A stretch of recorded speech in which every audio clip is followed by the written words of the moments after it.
అంటే జరిగిపోయిన తర్వాత అయ్యి ఎలా అనుకున్నామే అలా అనుకోలేదే అలా జరిగింది ఇలా జరిగిందని జరిగిపోయిన కాలాన్ని జరిగిపోయిన పరిస్థితులు వెనక్కి తీసుకురాలేం కాబట్టి ప్రీ మ్యారిటల్ కౌన్సిలింగ్ చేసుకోవడం వల్ల ఒకరికొకరు అభిప్రాయాలు తెలుసుకొని ఒక అడ్వకేట్ ఫ్యామిలీకి మేము ఉంటాం మా ఉమెన్ లేడీ అడ్వకేట్స్ ఉంటారు అందరం కూర్చొని కౌన్సిలింగ్ చేసేటప్పుడు అందుకే మీకు అంటారు పెళ్లి చేసుకోవడానికి లక్షలు ఖర్చు పెడతారు అడ్వకేట్ ఫీ చెల్లించి మరి కూర్చోవడం వల్ల మీ లైఫ్లు చాలా బాగుంటాయి బ్రహ్మం గారు. అంటే ఇప్పుడు ప్రేమలో మోసపోతే నేరంగా పరిగణించవచ్చా లేకపోతే ఇప్పుడు పౌర చట్టాలు ఉంటాయి క్రిమినల్ చట్టాలు ఉంటాయి వీరి రెండింటి మధ్య తేడాలు ఏంటి సార్? ప్రేమలో మోసపోవడం వల్ల ఇక్కడ మోసపోవడం అనే వర్డ్స్ని ఎలాబరేషన్ చేశారు మన చట్టాలు. అంటే ఒక వ్యక్తి నన్ను ప్రేమించాడు సార్ నేను ప్రేమించానని చెప్పాడు అతను మోసపోయానని లేకపోతే ఈ అమ్మాయి నన్ను ప్రేమిస్తున్నానని చెప్పి నా చుట్టూ తిరిగి నా టైం వేస్ట్ చేసింది సార్ నేను ప్రేమిస్తానని చెప్పి మోసపోయానంటే చట్టాలు మీకు వర్తించవు. గుర్తుపెట్టుకోండి ప్రేమలో ఏ రకంగా మోసపోయారు మానసికంగా శారీరకంగా ఆర్థికంగా సామాజికంగా ఏ రకంగా మీరు మోసగించబడ్డారు ఇది ఇంపార్టెంట్ అక్కడ. సో మీరు మెంటల్గా హెరాస్మెంట్ అయ్యారా లేదా ఫిజికల్గా హెరాస్మెంట్ అయ్యారా ఫినాన్షియల్గా హెరాస్మెంట్ అయ్యారా? కొన్ని చోట్ల ఏం చేస్తారంటే ప్రేమ అనే పేరుతో రకరకాలుగా అమౌంట్స్ డిమాండ్ చేస్తూ ఉంటారు అమౌంట్స్ ఇస్తూ ఉంటారు కొన్నాళ్ళకి చూసుకున్న సరికల్లా వాడు కేవలం మనీ కోసం చెప్పే ట్రాప్ చేసి ఇబ్బంది పెట్టాడని అమ్మాయిలు ఆరోపిస్తుంటారు. కొన్ని సందర్భాల్లో అబ్బాయిలు ఆరోపిస్తారు అమ్మాయి నన్ను ట్రాప్లో దించింది సార్ నన్ను రకరకాలుగా ఇబ్బందులు పెట్టిందని. అంటే ఇక్కడ నేను చెప్పింది ఏంటంటే మెంటల్గా ఫిజికల్గా ఫినాన్షియల్గా సోషల్ కల్చర్గా ఏ రకంగా ఇబ్బంది పెట్టారో ఆ రిజల్ట్ని బేస్ చేసుకొని ప్రేమ అనేది ఏ చట్టం కిందకు వస్తుందని చెప్పి ఆ సెక్షన్స్ మనం పెట్టుకోవచ్చు బ్రహ్మం గారు. అంటే రవీంద్రనాథ్ గారు చాలామంది ఇప్పుడు ఎట్లా మోసం చేస్తారంటే పెళ్ళి చేసుకుందాం కానీ కొన్ని సంవత్సరాలు మనము కలిసి ట్రావెల్ చేద్దాం కొంచెం ప్రేమించుకుందాం అని చెప్తూ ఉంటారు. కొన్ని ఇయర్స్ అట్లా ట్రావెల్ చేసిన తర్వాత ఫిజికల్గా మెంటల్గా అన్నీ అయిపోయిన తర్వాత నేను ఇంకా పెళ్ళి చేసుకోను అని అమ్మాయో అబ్బాయో చెప్పేస్తారు. చెప్పిన తర్వాత ఇప్పుడు వాళ్ళకి ఎలాంటి శిక్షలు ఉంటాయి సార్? తప్పనిసరిగా ఇది చాలా డేంజర్ కండిషన్ ఇది. దీనివల్ల ఏమవుతుంది ఇప్పుడు ఫర్ ఎగ్జాంపుల్ అమ్మాయి ఉందనుకోండి ఈ అబ్బాయి ట్రాప్ చేసి ఇద్దరు కలిసి లివింగ్ రిలేషన్షిప్లో ఉంటారు.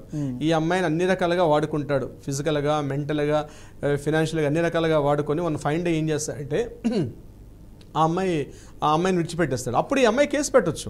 ఏ రకంగా సెక్షన్ 417 ఇప్పుడు నేను చెప్పినట్టుగా చీటింగ్ కేసు అలాగే 354 అంటే ఏంటి నన్ను ఏదో చేసుకుంటా అని చెప్పి పెళ్లి చేసుకుంటా అని చెప్పి మోసం చేసుకోండి. దీని మీద సుప్రీంకోర్టు రకరకాల చట్టాలు కూడా మనకి జడ్జిమెంట్స్ కూడా ఉన్నాయి ఈ విషయం మీద. అమ్మాయిలు పెడుతుంటారు అంటే ఇలా ఈమెను డార్క్లో పెట్టుకుంటూ ఆమెను పూర్తిగా వినియోగించేసుకుంటాడు ఆమె. అదేవిధంగా అబ్బాయిలు కూడా అంతే ఈ అమ్మాయిని పెళ్లి చేసుకుంటా అని చెప్పి అలా డార్క్గా ఉంచి చేస్తుంది. అప్పుడు అబ్బాయిలు కానీ అమ్మాయిలు కానీ ఎవరైనా సరే ఈ సెక్షన్స్ ప్రకారం ఒకరి మీద ఒకరు కేసు పెట్టుకునే అవకాశం ఉంటుంది బ్రహ్మం గారు. అంటే ప్రేమలో మోసపోయినటువంటి అమ్మాయిలు చాలా అట్లా డిస్టర్బ్డ్ అయిపోతారు మెంటల్గా చాలా హరాస్మెంట్ అనేది ఫేస్ చేస్తారు. సో మెంటల్ క్యూరిటీ అనగా పరిగణించవచ్చా దీన్ని సార్? 100% mental cruelty.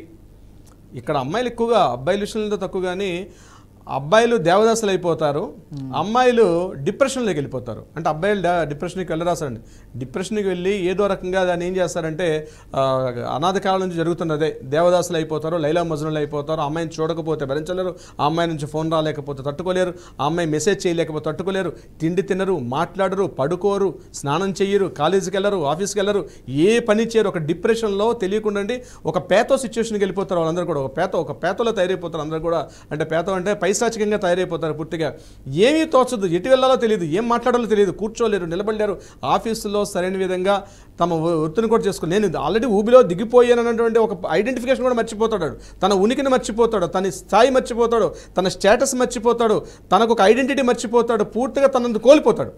అబ్బాయిలు అయితే అమ్మాయిలు అయితే ఏం చేస్తారు ముందు ఇమీడియట్గా డిప్రెషన్లోకి వెళ్ళిపోతారు అపారంగా ప్రేమించేస్తుంటారు వాడు చేసిన అన్ని దరిద్రాలను కూడా వీళ్ళు యాక్సెప్టెన్స్ ఇచ్చేస్తారు అపారమైన ప్రేమించేసుకొని ఇక వీళ్ళకి ఏం చేస్తారు డిప్రెషన్లోకి వెళ్ళిపోతారు నేను ఇంతే నేను మోసగించబడ్డాను అని చెప్పి ఆ మధ్యలో సినిమా కూడా వచ్చింది చూడండి అప్పట్లో రజనీకాంత్ సినిమా కూడా నీలాంబరి అనే ఒక సినిమా వచ్చింది.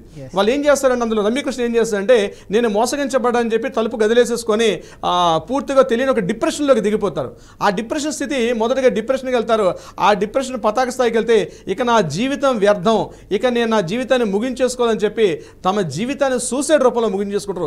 అత్యంత దారుణమైన పరిస్థితి. ఇక్కడ ఐడెంటిఫై చేయాల్సిన బాధ్యత ఫ్రెండ్స్ మీద ఉంటుంది స్నేహితుల మీద ఉంటుంది. అందుకే నేను చెప్తాను ఈ వీడియోస్ మనం ఖచ్చితంగా ప్రతి ఒక్కరిని చూపించుకోవాల్సిన అవసరం కూడా ఉంటుంది. ఇది చాలా ఇంపార్టెంట్. టీనేజ్లో అమ్మాయిలకు తెలియదు అది. ఆ టీనేజ్లో అమ్మాయిలు అతనే సర్వస్వం అనుకుంటారు తమ జీవితాన్ని ఆవిడ కూర్చోమంటే కూర్చుంటారు ఒక పప్పెట్లా పనిచేస్తుంటారు వీళ్ళు. అంటే ఐ మీన్ ఒక బొమ్మలా ప్రవర్తిస్తారు వీళ్ళు అలా స్థితికి వెళ్ళిపోతారు వీళ్ళు. సో చాలా ప్రమాదకరమైన స్థితి బ్రహ్మం గారు. అంటే రవీంద్రనాథ్ గారు మీకు టీనేజర్స్ అన్నారు కాబట్టి ముఖ్యంగా మనం టీనేజర్స్ గురించి మాట్లాడుకుంటే మీరు అన్నట్టు ఏమీ తెలియదు వాళ్ళకి. Inter second year first year చదివే అమ్మాయిలకు దే డోంట్ నో నథింగ్, ఏం తెలియదు. జస్ట్ ఆటో డ్రైవరు లేకపోతే గాలికి తిరిగే వాళ్ళు, గంజాయి బ్యాచ్లు కావాలని అమ్మాయిల వెనకాల పడే వాళ్ళు చాలామంది ఉంటారు.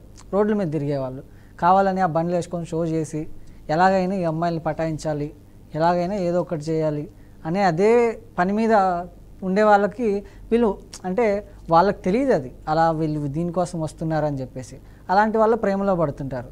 సో ఇలాంటి అమ్మాయిలకి మీరేం చెప్తారు సార్ టీనేజర్స్? ఇక్కడ చిన్న కరెక్షన్ బ్రహ్మం గారు, ఆటో డ్రైవర్లు ఉన్నారు. ఆటో డ్రైవర్ సోదరులు కూడా చిన్నవాళ్ళు కాదండి, వాళ్ళు చాలా గొప్పవారే. మళ్ళీ వాళ్ళు అనుకుంటారు మమ్మల్ని మీరు ఆటో డ్రైవర్ అన్నారని చెప్పి. అంటే అందరూ కాదు, కొంతమంది. ఎగ్జాక్ట్లీ, ఇక్కడ వాళ్ళు చేస్తున్న వృత్తిని మనం కించపరిచిన ఉద్దేశం కాదండి. వాళ్ళు కూడా చాలా హ్యాట్స్ ఆఫ్. ఆటో డ్రైవర్గా పనిచేసే లక్షల వ్యాపారం చేసిన ఫ్రెండ్స్ నాకు చాలా మంది నేను చూశాను. సో అది పక్కన పెట్టండి. ఇక్కడ అమ్మాయిలు మీరు అనేది ఏంటంటే అమ్మాయిలు తెలియకుండానే ఆ ట్రాప్లోకి వెళ్ళిపోతారు వాళ్ళు. అబ్బాయిలు మంచి మంచి బైకులు, మంచి మంచి కాస్ట్యూమ్స్, చక్కగా పబ్బులు తీసుకెళ్తారు. ఇంకా కాస్మోపాలిటన్ సిటీస్లో మీకు తెలియదే ఉంది, పబ్బులుగా ఈవినింగ్ ఎక్కడ ఉన్నారంటే పబ్బుల్లో ఉంటారు. అంటే పూర్తిగా తనని తను కోల్పోతారు. తమ ఒక ప్రమేయం తెలియకుండానే తమ ఊబిలో దిగిపోయామని చెప్పి అమ్మాయిలు కూడా గుర్తించేసరికి దిగిపోతారు పూర్తిగా. అటువంటి ప్రమాదకర చాలా మందిలో ఉంటుంది బ్రహ్మం గారు. అంటే ప్రేమలో మోసాలు పెరుగుతున్న ఈ నేపథ్యంలో లవ్ ఫ్రాడ్ అనే పదం ఉందా సార్ ఇక్కడ చట్టంలో ప్రత్యేకంగా ఏమైనా? ఆ లవ్ ఫ్రాడ్ అనేది యాడ్ చేయాల్సి వస్తుందేమో, అమెండ్మెంట్స్లో పెట్టాల్సి వస్తుంది. నెక్స్ట్ జనరేషన్లో లవ్ ఫ్రాడ్ ఉంది, ఎప్పటి నుంచో ఉంది. ఫ్రాడ్ బోత్ సైడ్స్ చేసేసుకుంటారు వాళ్ళందరూ కూడా. Attraction, it's not a love, it's a infatuation, ఒక ఆకర్షణ. It's not a love. Love అనే పేరు పెట్టుకుంటారు తప్పించి అది లవ్ అంటే లవ్ కాదు. లవ్ ఏంటండి? మదర్ మీద ఉన్నది లవ్వే, ఫాదర్ మీద ఉన్నది లవ్వే, బ్రదర్ మీద ఉన్నది లవ్వే, సిస్టర్స్ మీద పెట్టుకుంది లవ్వే. లవ్ని ఏం చేశారంటే అది ఇన్ఫాచ్యుయేషన్, ఒక రకమైన ఆకర్షణ. బాడీలో ఉన్నటువంటి ఒక జెనెటికల్ ఉన్నటువంటి మూమెంట్స్ వల్ల తెలియకుండానే ఆపోజిట్ జెండర్ మీద బాడీలో కలిగినటువంటి ఒక రసాయనిక చర్య. లవ్ అనేది జస్ట్ ఇట్స్ ఏ కెమిస్ట్రీ అంటారు చూసారా, ఒక రసాయనిక చర్య. దాన్ని ఏమనుకుంటారంటే ఆపోజిట్ జెండర్ మీద దాన్ని లవ్ అనుకున్నటువంటి ఒక ట్రాప్లో ఇరుక్కుపోతారు. ఆ అబ్బాయి ఏం చేస్తాడు, కొంచెం తెలివైన వాడు ఏం చేస్తాడంటే అబ్బాయి తెలియకుండానే అమ్మాయిని చేస్తాడు.